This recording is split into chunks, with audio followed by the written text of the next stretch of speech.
हे चला तर आज आपण बनवूया चवळीच्या शेंगाची भाजी। त्यासाठी आपल्याला लागणार आहेत मोडलेल्या चवळीच्या शेंगा, एक पाव, एक टमाटर आणि कांदा। गॅसवर पातेलं मांडलेलं आहे, त्याच्यामध्ये 3 चम्मच तेल टाकलेलं आहे। तेल छान गरम होऊ द्यायचं।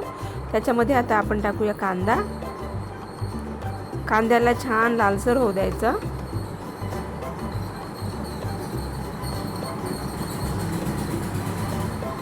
कांदा लालसर होऊ देणे खूप आवश्यक आहे, कारण तो कचरट कांदा भाजीमध्ये बिलकुल छान नाही लागत।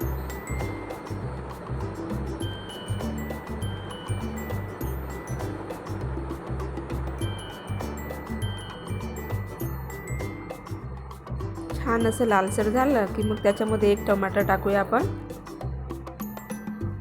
टमाटर छान मऊ शिजू द्यायचं। थोडीशी घालूया आपण आता हळद, अर्धा चम्मच टाकली तरी होऊन जाईल हळद।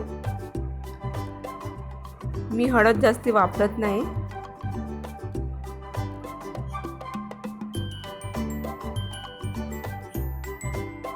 मऊ झाले टमाटर की त्याच्यामध्ये आपण टाकूया थोडीशी कसुरी मेथी।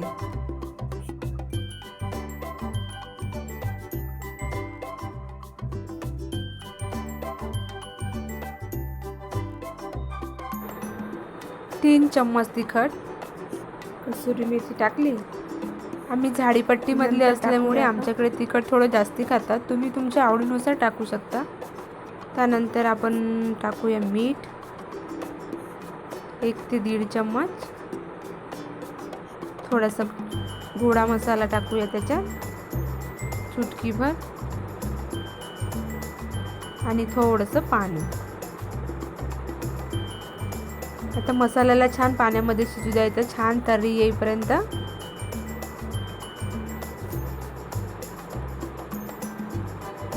अशी छानशी तर्री आली की मग त्याच्यामध्ये आपण टाकूया मोडलेल्या चवळीच्या शेंगा। तुम्ही बघू शकता मी कशी टाकून राहिली तर। छान 2-3 पाण्याने धुवून घ्यायच्या आधी चवळीच्या शेंगा, आणि मग ते टाकायचं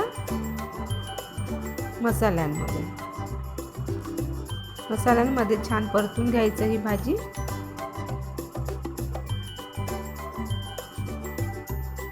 आणि याच्यावर आता एक मांडूया प्लेट, आणि प्लेटमध्ये थोडंसं पाणी टाकूया।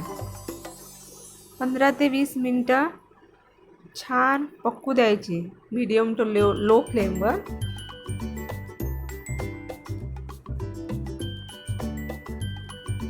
झाली मग आपली भाजी तयार। एकदम साधी, सिंपल आणि खायला पण चविष्ट। थँक्यू। माझ्या चॅनलला तुम्ही लाईक, शेअर आणि सबस्क्राईब करायला विसरू नका।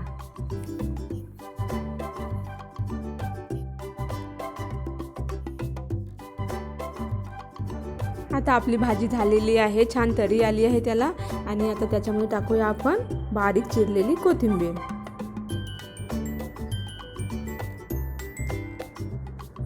पुन्हा एकदा माझ्या चॅनलला सबस्क्राईब करायला आणि लाईक करायला विसरू नका।